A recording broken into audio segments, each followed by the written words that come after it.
Tu fais comme si c'était la boîte à ton père. T'en fous partout, tu devrais poser ton verre. Quand tu danses, pose ton verre. Quand tu danses, pose ton verre. Je connais une meuf, elle bosse plus vite que son nom. Gros big up à Rapelli. Comme toujours, c'est toujours des interviews intéressantes. Vous avez vous prenez la température des quartiers, ça fait plaisir. Et c'est une des portes du quartier pour parler au mec de quartier. Et ça fait plaisir, donc je vous big up, sincèrement. Mais quel est le but? C'est une carte, une énigme à trouver. C'est quoi le truc? La dernière fois, je le vois tranquille dans le bus. Me parle de son projet de se tatouer l'anus. C'est un abuseur.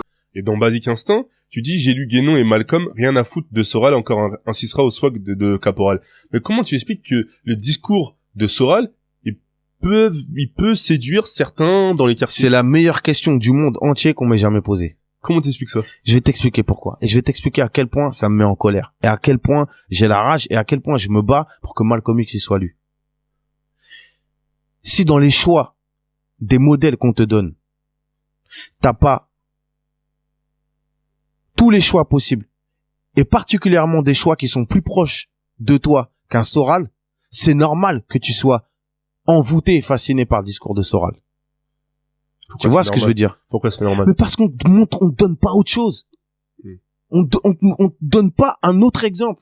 Pourquoi? Parce qu'en Donc fait... quand t'as un esprit revanchard, en colère, parce que tu vois bien qu'il y a une carotte dans cette société et que il y a des inégalités de ouf et que c'est toujours les mêmes qui graillent, celui qui va venir crier, qui va venir aboyer et qui va aller dans ton sens, tu vas faire abstraction de tout ce qu'il a fait avant, que le mec soit passé par le FN, par-ci, par-là, et tu vas dire, ouais, il a raison.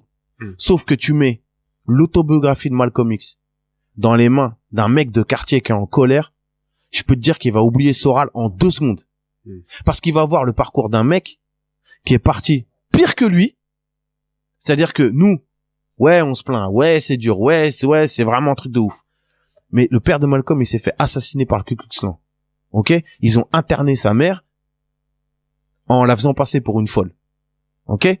Malcolm X était quelqu'un d'extrêmement brillant. Extrêmement brillant. Donc doué à l'école de malade. Dans une époque ségrégationniste de ouf. Tellement fort que même les petits blancs de sa classe l'ont érigé en délégué de classe. On est d'accord. Et lui, il s'est dit, ok, je vais faire une carrière d'avocat. Son prof qui respectait, voilà, il lui a dit que il lui a dit, c'était un peu il lui a dit, utopique. non mais gros, laisse tomber, t'es renois, sois ébéniste. Ouais. Travaille avec tes mains. Donc on est d'accord qu'il a eu déjà 3 exemples de blancs qui lui ont montré que, bon. Ensuite, sa mère, elle est internée, tout ça. Ah oui, et il faut rappeler que sa mère, elle est issue d'un viol. Ouais, voilà. Et sa mère, elle est métisse, c'est-à-dire que... Il disait, c'est pour ça que j'ai la peau blanche. Voilà. Et sa mère le mettait dehors pour qu'il bronze et qu'il soit... Bon. Donc sa haine du blanc, elle est pas... Mais c'est réel, hein. Elle le mettait dehors pour qu'il bronze et qu'il soit plus aussi noir que ses autres frères. Bref. Lui, il était complexé par ça. Voilà. Ensuite, il arrive à Harlem, tout ça et tout, il devient accro au crack et tout. Il se met avec une blanche, tout ça et tout. Ils font des cambriolages et plein de trucs de ouf. Et c'est elle qui le pousse à faire un des cambriolages. Il le raconte, là, je vous parle pas du film, hein, je vous parle du livre, parce qu'il y a une grosse différence entre le film et le livre. Et elle le balance, à la fin, elle dit oui, non, mais c'est lui, je sais pas quoi et tout, Il tombe en prison, tout ça et tout. Bref. On est d'accord qu'on parle de quelqu'un qui vient du dark. Donc de quelque chose où il peut s'accrocher à rien. Où il peut avoir que de la haine. Que de la haine de A à Z. Jusqu'à devenir un crackhead, que des trucs de ouf. Après, il rentre en prison. Il va en prison. Il apprend, il recopie le dictionnaire en entier, il travaille Shakespeare, tout ça, Il est, par son frère, parce que dans le film, on montre que c'est un gars qui lui parle dans la douche. C'est pas vrai, c'est son frère qui lui a parlé de la Nation of Islam. Il rentre dans la Nation of Islam. Il commence à développer la Nation of Islam, parce qu'il y a avant lui et après lui. Ensuite, il apprend des trucs de ouf sur le gourou de la Nation of Islam, et il est tellement véridique, tellement authentique qu'il dénonce les trucs de ouf du mec. Quitte à, c'est signer son arrêt de mort. Mais il est tellement vrai que quand il voit des trucs de ouf, des injustices, c'est-à-dire qu'il voit le gourou de la secte qui enfante des petites meufs, tu vois, qui enfante des petites meufs et tout, plein, hein. Si, il me semble. Ah ouais. Ensuite, il part à la Mecque. Là, il voit le vrai islam, le vrai truc où il mange avec des blancs aux yeux bleus et tout, il pète un câble, il revient et il le dit. Donc on est d'accord qu'on part de quelqu'un qui vient du dark, la sombritude la plus sombre, pour arriver à la lumière, et là il se fait tuer. Ouais. Mais c'est via... Attends, je finis. Vas-y. Juste pour te dire que si tu veux toucher un mec de quartier, si tu viens avec des discours d'amour et tout, tu vas pas le toucher. Ouais. Parce que lui, il est trop dans le dark. Ouais. Ça peut pas l'atteindre. Il dit ça, c'est pas pour moi. Par contre, si tu vas toi-même dans le dark, tu pars du dark pour la ramener vers la lumière, là, tu vas réussir à aller chercher. Et c'est pour ça que je me bats pour que Malcolm X soit lu. C'est extrêmement important. Ça peut être surprenant parce que, étant donné que Malcolm X, il était, par rapport à qui tu es, d'ici, par rapport à comment tu te positionnes, que Malcolm X, il était quand même un peu sur les idées du repli identitaire, que les Noirs devaient vivre entre eux, s'autogérer, et en plus, il était un peu pour la pratique de la violence, pour arriver à ses moyens.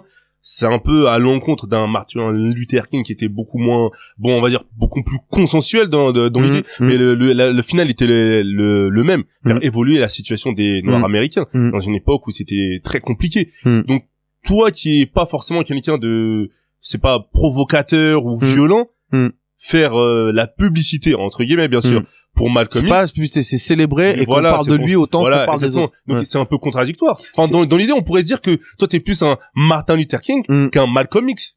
Eh ben, après, j'ai rien à voir avec ces gens-là. C'est des gens, moi je suis rien du tout. Oui, bien sûr, enfin, tu vois ce que je veux dire. Se sentir, inspiré et influencé. Ouais.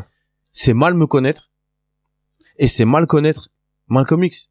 C'est-à-dire que on s'arrête. C'est-à-dire que tout ce que t'as dit sur Malcolm X, c'est en partie vrai. C'est les gros, Mais c'est justement parce qu'on ne connaît pas Malcolm X et parce qu'il n'est pas lu en France et qu'on n'en parle pas assez qu'on s'arrête à ces stéréotypes-là. Tu vois ce que je veux dire? C'est-à-dire que la violence de Malcolm X dans ses propos et dans ses positionnements et surtout dans son influence et dans tout ce qu'il a monté, dans le lobby noir qu'il a monté, elle était nécessaire et utile. Pour le contexte. Pour le contexte. Bien sûr. Tu vois ce que je veux dire? Mais d'autres diront qu'elle n'était pas nécessaire. Martin Luther King, il va te dire que c'était pas nécessaire. Pour autant, vers la fin, ils se sont rapprochés. Les deux se sont rapprochés. Après son pèlerinage, etc. Exactement. Ils se sont rapprochés. Oui, mais Martin Luther King aussi s'est rapproché de Malcolm X et des idées de Malcolm X. Tu vois, c'est-à-dire que les deux ont fait un espèce moitié de chemin. Voilà, exactement. Ça, déjà, c'est une période dont tout le monde se fout et on n'en parle pas et tu vois ce que je veux dire? Et surtout, on s'arrête à l'image de Malcolm X, raciste, violent, alors que dans la globalité de sa vie, si tu regardes le personnage en entier, ce n'était pas que ça, tu vois. Et c'est pour ça que il faut lire Malcolm X pour comprendre que moi-même, au même titre qu'un mec qui est bousillé, qui croit plus en rien, peut se retrouver dans Malcolm X. C'est ça la force de Malcolm X. Mais pourquoi tu veux qu'il y ait un mec de quartier qui est séduit par les discours de Soral aujourd'hui, pour revenir à la question initiale, se dise en lisant Malcolm X, ça me parle?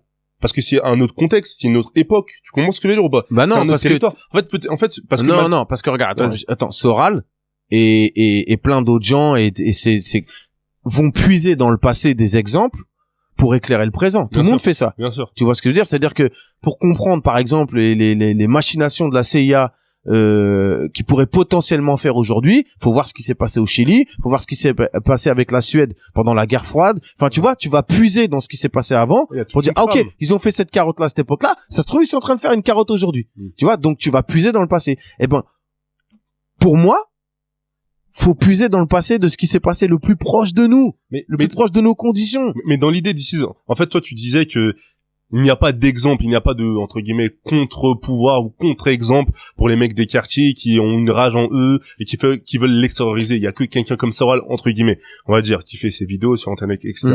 Mais pourquoi toi, par exemple, tu prends pas cette responsabilité? Mais parce que moi, je suis... d'éduquer les gens, entre guillemets, bien alors, sûr. Je vais t'expliquer. Il faut aussi être, avoir les pieds sur terre et montrer ce que tu ne sais pas faire. Moi, je sais pas faire ça. J'ai pas le quart, le millième du courage, de la rigueur intellectuelle et de Malcolm X. Non, mais sans te comparer à Malcolm X, tu vois. Mais si, parce que t'es obligé. En fait, ce que par rapport à Alain Soral fait. Il expose son avis, il donne son avis, etc., etc. Moi, mon devoir à moi, tu peux pas le faire, en fait. Non. Moi, ce que j'essaie de faire, moi, à mon petit minuscule niveau, au même titre que tous ceux qui ont répondu, pour ce concert-là, c'est de faire en sorte de montrer aux gens, ok, vous regardez lui. Bah, il y a lui, Malcolm X, qui est beaucoup plus puissant, beaucoup plus pertinent et surtout beaucoup plus légitime pour parler et pour vous expliquer même si c'est pas à la même époque, vous allez voir qu'il y a une similitude de ouf pour vous mettre de la force dans le cœur et de l'arsenal dans la tête. Tu vois ce que je veux dire? Moi, je suis je tourne un peu la lumière. Je dis, tiens, regardez par là, les mecs. Ça va beaucoup plus t'apporter. Mais le problème, mais pour que ça leur apporte, faut que le truc il soit lu et on peut pas lire le truc. Parce qu'il est pas édité. Mais le truc d'ici, c'est que, certes, c'est un personnage qui a marqué l'histoire de la diaspora nord, etc., et a marqué l'histoire des Afro-Américains. Mais le truc, c'est que pas que des Afro-Américains. Bien sûr des États-Unis, etc., et même dans le monde. Mais le truc, c'est beaucoup. Voilà aussi parce qu'il a rencontré beaucoup de dirigeants africains, etc. Oui. Mais le truc, c'est que Alain Soral, il parle de choses actuelles, de ce que un mec qui est peut-être même pas noir et qui va peut-être même pas ni musulman, qui va peut-être même pas se sentir concerné par Malcolm X, il parle avec peut-être je sais pas des idées simples. Et peut-être qu'il n'enfonce pas des portes ouvertes, c'est-à-dire qu'il va à l'encontre de la pensée commune, donc peut-être que c'est pour ça que ça séduit. Comment faire pour que quelqu'un qui voit un mec comme Malcolm X qui date, qui est un personnage certes historique, lui parle, sachant que quelqu'un de l'autre côté lui parle de choses actuelles. Il lui parle de situations qui vit, je sais pas, l'islamophobie. Attends, toute proportion gardée, parce que il ne s'agit surtout pas de dire que Malcolm X c'est un prophète et tout ça et tout. Surtout pas. Bien sûr.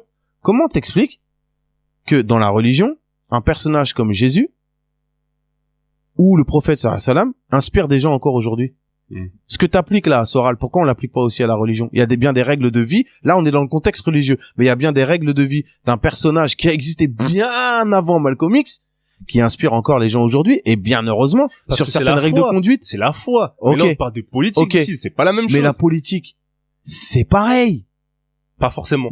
Pas forcément. Alors, je vais t'expliquer. Il y a des décisions politiques. Il y a des décisions politiques qui ont été prises il y a 20, 30 ans, 40 ans, 50. Rien que la colonisation. Tu penses que le problème qu'il y a dans les quartiers, c'est pas lié à la colonisation et tout ça? Donc c'est bien par rapport à des décisions qui ont été prises avant. Donc tu peux aller voir ce qui a été pris avant pour éclairer ce qui s'est passé aujourd'hui. C'est ce que fait Soral de toute façon. C'est ce qu'il fait. Il va prendre des exemples d'avant pour dire oui, bon bah ça, je vous explique que ça veut dire ci, ça veut dire ça veut dire ci, ça veut dire ça. Moi, je n'empêche pas de faire ce qu'il veut. Pour toi, c'est un raciste. Quoi qu'il arrive, ça reste un raciste. Pour moi, c'est trop vague. Il y a trop de choses, j'ai trop de suspicions. Les affaires qu'il y a eu là, ou les tweets qu'il a envoyé une meuf, tous ces trucs-là. Tu vois, il y a une espèce de rigueur intellectuelle derrière. Moi, je parle de mes erreurs. Je dis quand je me suis trompé. Je dis quand c'était de la merde. Je dis quand j'ai fait le bouffon. Et si j'avais été un Sistra, je leur dis ouais, j'ai été Sistra. Et c'est ce qu'a fait Malcolm X. Malcolm X, il dit ouais, j'étais Sistra. Ouais, les blancs, je pensais que, ouais, quand la journaliste blanche est venue pour me demander son aide, je dis non, parce qu'à cette époque-là, je voulais pas que les blancs ils se mélangent. Sauf que quand il revient de la Mecque, il dit je me suis trompé. Je me suis trompé parce que c'est pas une question de blanc ou de noir et tout. C'est une question de puissant et d'affaibli. Et cette force, cette véracité, le côté véridique, c'est ce que j'aime chez les gens. Et tu peux pas toucher quelqu'un si t'es pas véridique. Tu vois ce que je veux dire? Donc pour moi, dans ses positions, il est trop flou, c'est ça? C'est trop flou, tous ces trucs d'avant, son rapport aux femmes, tout ça et tout, c'est trop flou. Ce par quoi il est passé, tout un, c'est trop flou pour moi. Tu vois ce que je veux dire? Et je préfère être influencé ou être éclairé par des gens qui, même quand ils sont sombres, me disent qu'ils sont sombres. Comme ça, leur lumière, elle est beaucoup plus éclatante que quelqu'un qui veut toujours expliquer que, en gros, il s'est jamais trop trompé. Tu vois ce que je veux dire? Parce que ça n'existe pas quelqu'un qui s'est jamais trop trompé. Tu vois? Donc, moi, je veux juste, et je dis pas qu'il faut éteindre truc, hein. Déjà, je suis qui pour dire ça? Je dis juste que je veux donner aux petits des quartiers et pas qu'aux petits, aux gens des quartiers, d'autres références, qu'ils aient aussi d'autres références et qui réfléchissent par eux-mêmes. Tu vois? Qui réfléchissent par eux-mêmes en puisant dans l'expérience d'un tel. C'est les faits simples. Ça marche avec le foot, ça peut marcher avec ça. Il y a plein de mecs qui ont fait du foot parce qu'ils ont vu Zidane ou qu'ils ont vu Henry ou qu'ils ont vu truc. Tu vois ce que je veux dire? Ça se trouve, il y a des mecs de quartier qui vont devenir politiques, pas parce qu'ils auront vu Soral. Tu vois ce que je veux dire? Parce qu'ils auront vu Malcolm, parce qu'ils auront vu un tel, et peut-être Soral aussi. Tu vois ce que je veux dire? En fait, si grâce à ce concert, t'arrives à réveiller même ne serait-ce qu'une seule conscience, voilà, t'estimeras que ton travail était bénéfique. Voilà. C'est ça. Voilà. Et que ça passe pas par des intellectuels qui, au final, c'est un peu toujours les mêmes. Même s'ils viennent de différents milieux, de différents trucs et tout, c'est toujours des mecs qui défendent leur bout de gras à eux. sans avoir connu nos problématiques à nous. Hmm. Tu vois ce que je veux dire? Voilà, moi je me bats juste sur ça, pour ça. D'accord.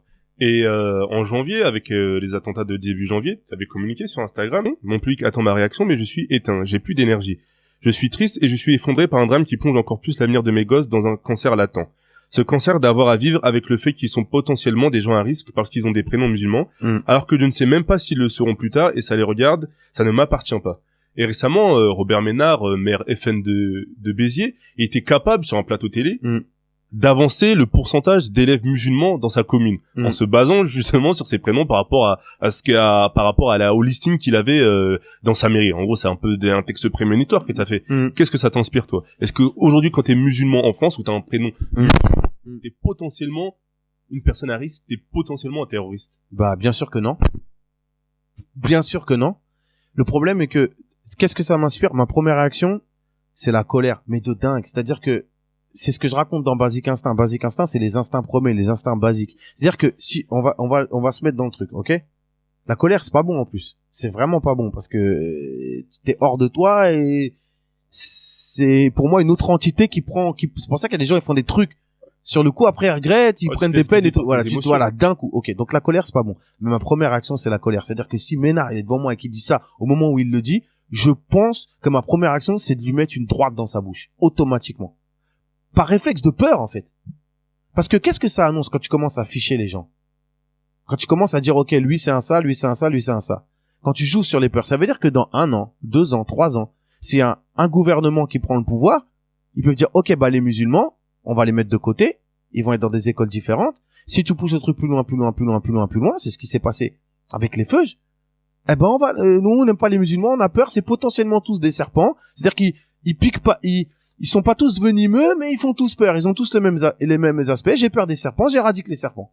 Tu vois ce que je veux dire? Donc, lui, il joue sur la peur. Si moi, à l'inverse, je rentre dans le réflexe de peur, bah, forcément, un mec qui dit ça, j'ai envie de le défoncer. Tu vois ce que je veux dire? Ça, c'est la première étape. La deuxième étape, c'est de rester lucide et de voir les choses telles qu'elles sont. Parce que si tu rentres dans le truc de la peur et que tu réponds à la peur par la peur, bah, en fait, tu donnes raison au mec. Donc, si tu réfléchis, tu te dis, attends, on va essayer de regarder les choses telles qu'elles sont. Donc, tous les musulmans sont potentiellement dangereux. En gros, c'est ce que ça cache derrière ce truc. Ouvrons nos yeux et regardons comment le musulman se comporte. Ok? C'est-à-dire que, certes, il y a les frères Kouachi, il y a ce qui s'est passé. Certes, il y a toute la journée, on nous annonce des trucs de ouf sur l'islam partout dans le monde et tout, hein. Mais on va éteindre sa télé, on va regarder le musulman, comment il vit, comment on côtoie les musulmans tous les jours et tout, hein. Frère, le musulman, il a honte, il a peur, et il se fait tout petit. On est d'accord. C'est-à-dire que vous êtes dans un quartier, vous voyez comment ça se passe. Les mères, rebeux, comment elles disent à leurs enfants, et calmez-vous, parlez doucement, vous faites pas remarquer, faites pas ci, vous voyez comment ça se passe. On est d'accord. C'est-à-dire que, soit, on croit tout ce qui se passe à la télé et on se laisse ambiancer par tout ce qui se passe à la télé, tout ce qu'on nous montre aux infos et on commence nous-mêmes à avoir peur de notre propre religion et à se dire, ouais, mais c'est vrai quand même, ça se trouve, regarde lui, il a une barbe, je sais pas ce qu'il pense. Peut-être que lui, ça se trouve, c'est potentiellement quelqu'un qui a des idées de ouf. Tu vois ce que je veux dire? Ou ça, tu dis, attends, je vais ouvrir mon cerveau, je vais ouvrir mon esprit. Et en gros, bah non, en fait, les gens que je vois, ils sont tout petits, ils aspirent juste à avoir une vie normale. Écoute, je parle même, comme je te dis, je fais des interventions en prison, dans les quartiers, je rencontre des mecs dans le train, je parle avec eux et tout. Des grosses KRA, je te jure, tu leur demandes, quand tu parles avec elles et que tu baisses les armes et que tu leur parles, et que tu leur dis, mais frère, qu'est-ce que tu veux faire, en gros? Les mecs, ils disent, moi, c'est quoi? Si je pouvais juste avoir une petite maison, un petit travail et me marier, je serais le plus heureux du monde. Les gens, la plupart des gens, 99% des gens, ils aspirent à avoir une vie normale, sans problème. T'aimes pas rentrer chez toi, retrouver ta fameuse et regarder un petit film et être tranquille. C'est pas ce que t'aimes dans ta vie, franchement.